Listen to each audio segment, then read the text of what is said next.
Shalom à tous. Donc, ce jour de Tisha B'Av, ce jeûne, est mentionné dans la Mishnah Ta'anit au dernier chapitre, et bien évidemment, il est mentionné dans Zacharie, dans les derniers prophètes, par allusion. Il y a une discussion de savoir est-ce que ce jeûne, nous l'avons commencé à partir du moment où le premier malheur est arrivé, c'est-à-dire dans le désert, à l'époque de Moïse, et que nous l'avons continué à le faire à l'époque du premier temple. Beaucoup disent que nous ne le faisions plus à l'époque du premier temple et qu'on l'a refait à partir de la destruction. Et à l'époque du deuxième temple, tant que le temple était là, beaucoup disent que ce jeûne n'avait plus cours. Il est revenu finalement avec la destruction du deuxième temple. Donc, devant la catastrophe de la destruction du temple, qui signifie surtout la fin d'une existence politique et la fin d'un rythme de vie, parce que notre rythme de vie, notre vision sociétale est basée sur le temple. Sans temple, nous n'avons pas de vision sociétale. Il faut qu'il y ait un centre dans lequel les choses vont et viennent par rapport au travail de l'homme et de la terre, et un travail spirituel, un équilibre des deux. C'est une chose que j'ai déjà expliquée longuement, donc on ne va pas revenir sur cela, mais le fait que le temple fut détruit, ceci montre la fin de cela. Et donc c'était une catastrophe sans précédent. Sans précédent. Donc les sages, finalement, n'ont fait que redécréter ce jeûne. Et bien évidemment, avec ce jeûne, ils l'ont décrété au plus haut degré qu'il peut y avoir, parce que c'était une catastrophe, au plus haut degré pour nous qu'il pouvait y avoir. Donc depuis la veille, jusqu'au lendemain, comme le jour de Kippour. Et bien évidemment, les interdictions en vigueur du jour de Kippour sont aussi là par rapport à ce jeûne. En tout cas, une grande partie. Et ce qui a été décrété en fonction du moment et aussi de la connaissance qu'ils avaient à ce moment-là. C'est un mix des deux.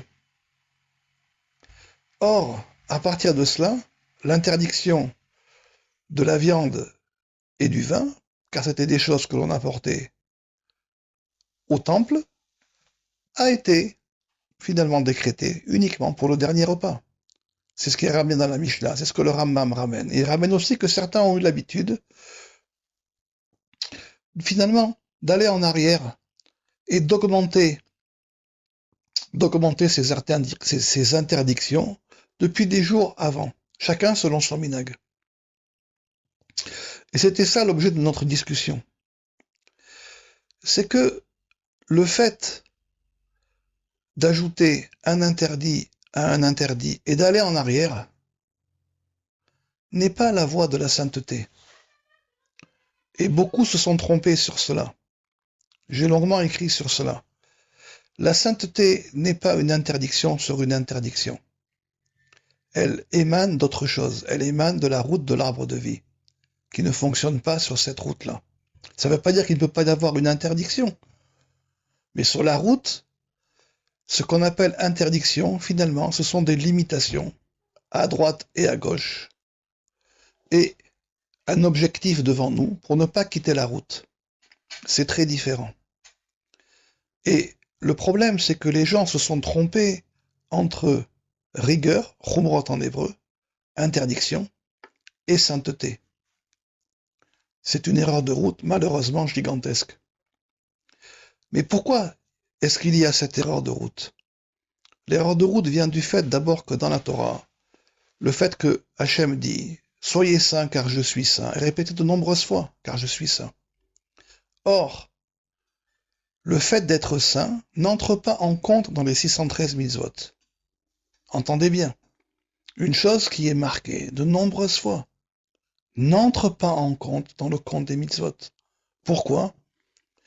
Parce que les sages n'étaient pas capables de faire la distinction à cette époque entre la pureté qui est liée à l'impureté, donc une forme de dualité pour pouvoir quitter l'impureté, et la notion de sainteté.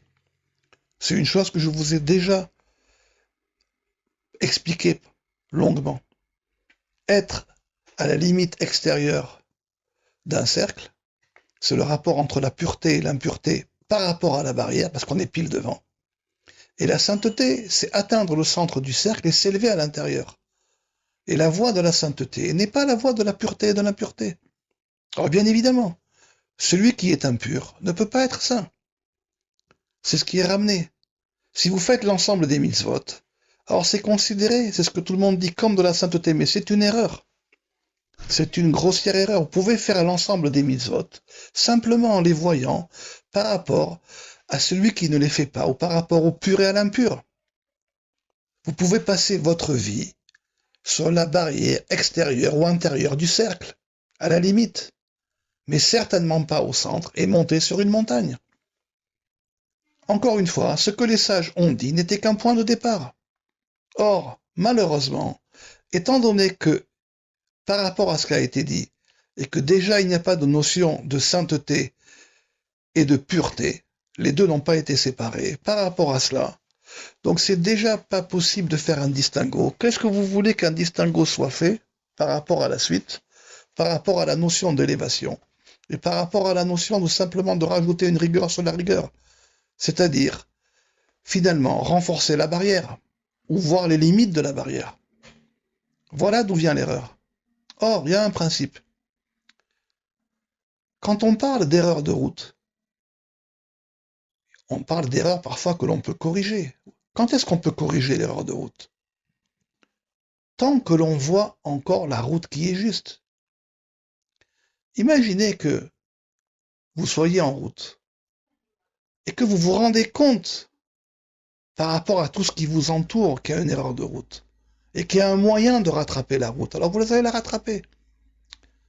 Mais si vous faites une route, un mauvais choix, vous prenez une mauvaise direction, et que dans cette direction, vous vous en éloignez tellement de la bonne route, vous ne la voyez plus. Donc ici, la notion d'erreur de route, personne ne veut l'entendre.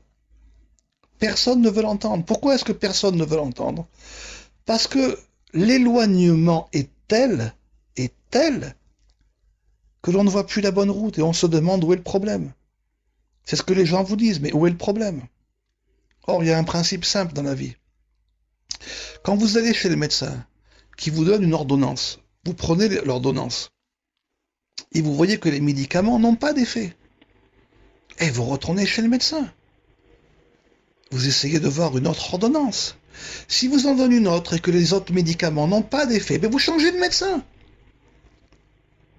Vous dites, ce médecin n'a pas fonctionné. Quand vous allez voir le nouveau médecin, vous dites, voilà, on m'a prescrit ceci et cela. Ça n'a pas fonctionné. Est-ce qu'il y a une autre solution? Or ici, des milliers et des milliers d'années, ça ne fonctionne pas. Mais ni on remet en cause l'ordonnance, ni on remet en cause les médecins. Le médecin a fait ce qu'il pouvait faire en fonction de sa connaissance. On peut évoluer. Tout peut évoluer.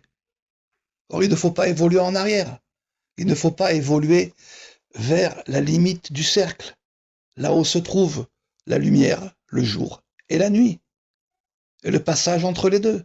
C'est de cela qu'on discute, principalement dans le Talmud, mais aussi dans le Zohar. Pas uniquement dans le Talmud, moins dans le Zohar, il y a plus de lumière, mais néanmoins, on n'est pas encore arrivé au centre. C'est la même chose. Ne croyez pas que ce problème n'est là que par rapport à Tisha B'Av et par rapport au fait de l'interdiction de manger de la viande ou de boire du vin.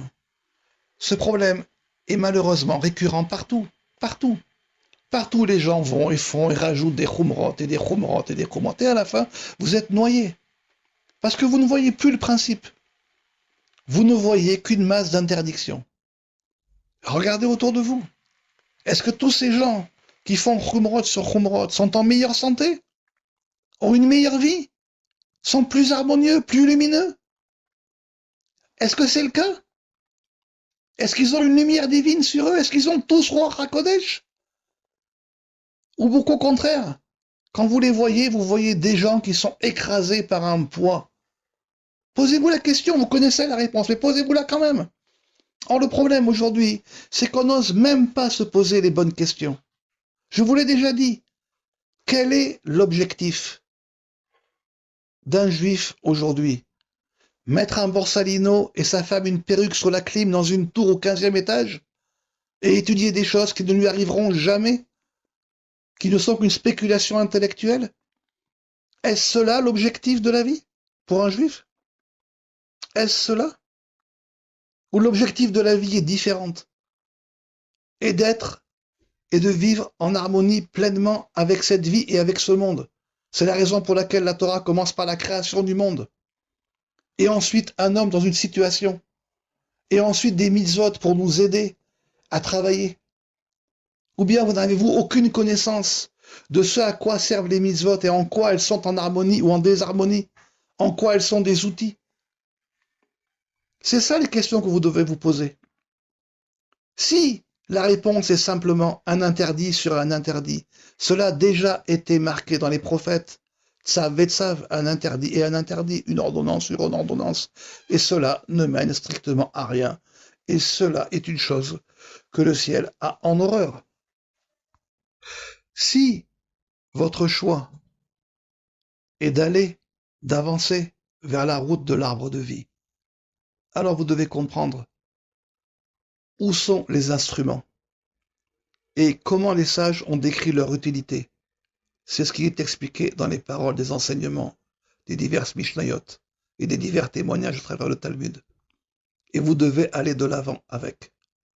Vous savez, si vous attendez la venue du retour du roi, qu'on appelle loin le Mashiach, que j'appelle le mascaré, vous serez déçus. Vous serez déçus car comme on l'a dit dans le cours précédent, ce n'est qu'un début des choses. Ok, il y aura une grande catastrophe. Les 2 tiers de la population disparaîtront, mais même le tiers qui restera ne sera pas prêt. Le tiers qui restera ne sera pas prêt, il faudra encore l'épurer. Il faudra encore 1000 ans. Vous savez, le premier des 10 commandements, je suis l'Éternel ton Dieu qui t'a fait sortir du pays d'Égypte. C'est la sortie du trou.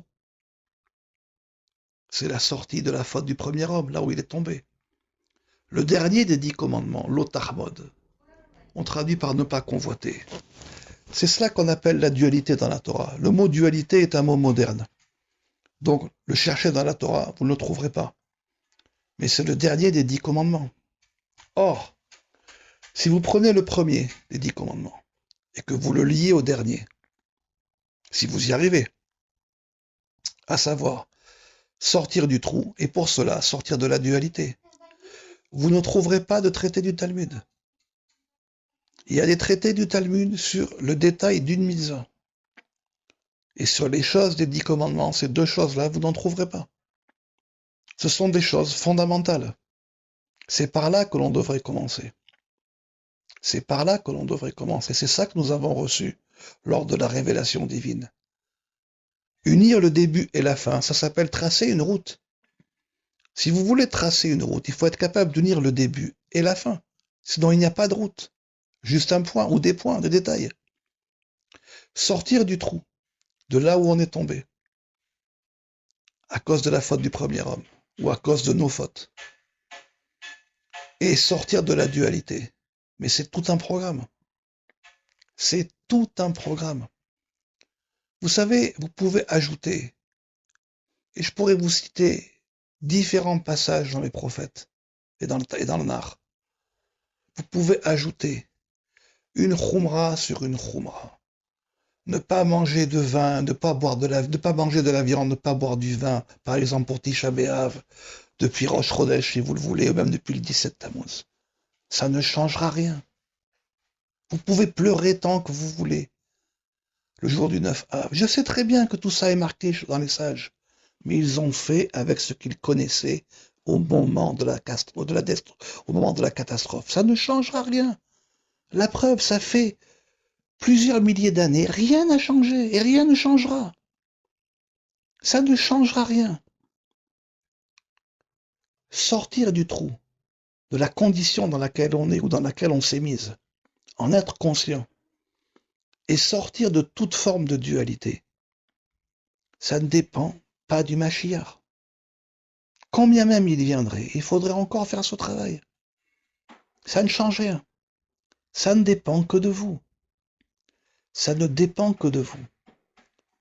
Et c'est la condition première pour un travail spirituel. Non pas la condition dernière, mais la condition première. Et au milieu, entre les deux, coule une rivière. La rivière de la vie, l'arbre de vie, le reste des commandements. Mais si vous ne voyez cela que comme une suite d'interdits ou de ne pas interdire, alors vous voyez encore tout cela comme une dualité et la vie n'est malheureusement pas possible. Et puisque nous sommes dans les cours sur la sagesse des pulsations, aucune pulsation n'est possible. Aucune pulsation. Et vivre avec ces pulsations et être capable de les vivre n'est malheureusement possible, si ce n'est le minimum vital, afin d'être en vie.